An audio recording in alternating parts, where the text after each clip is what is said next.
சங்கீதம் 15ஆம் அதிகாரம் அதனுடைய 3ஆம் வசனத்தை வாசிப்போம். கர்த்தரின் கண்கள் எவ்விடத்திலும் இருந்து நல்லோரையும் தீயோரையும் நோக்கி பார்க்கிறது என்று சொல்லப்பட்டிருக்கிறது. இந்த உலகத்திலே இருக்கிற ஒவ்வொருவரையும் கர்த்தர் கண்ணோக்கி பார்க்கிறவராய் காணப்படுகிறார். அது மாத்திரமல்ல, அது நல்லோரானாலும் சரி, தீயோரானாலும் சரி, துன்மார்க்கம் செய்கிறவரானாலும் சரி, யாராயிருந்தாலும் சரி, கர்த்தர் ஒவ்வொருவரும் நோக்கி பார்க்கிறவராய் இருக்கிறார். அவரவருக்கு கிரியைக்கு தக்க பலன் கிடைக்கிறதா இருக்கிறது. இயேசு கிறிஸ்து சொல்கிறார், வேதத்தில் வாசிக்கிறோம், இதோ நான் சீக்கிரமாய் வருகிறேன், அவனவனுக்கு கிரியைக்கு தக்க பலன் அவனவனுக்கு என்னோடு கூட வருகிறது என்று சொல்லப்பட்டு இருக்கிறது. இயேசு கிறிஸ்து சொல்லுகிறார்.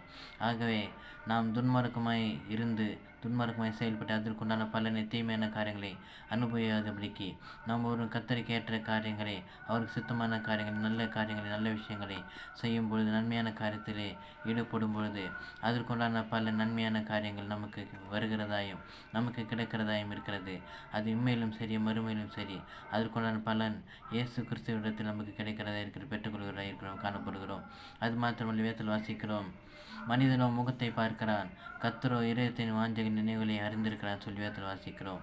ஆகவே நாம் எந்த வழியிலே செல்கிறோம், எப்படிப்பட்ட காரியங்களை ஈடுபடுகிறோம், எப்படிப்பட்ட காரியங்களை செய்கிறோம் என்று சொல்லி கர்த்தர் ஒவ்வொருவரையும் கண்ணோக்கி பார்க்கிறவராயும் காணப்படுகிறார்.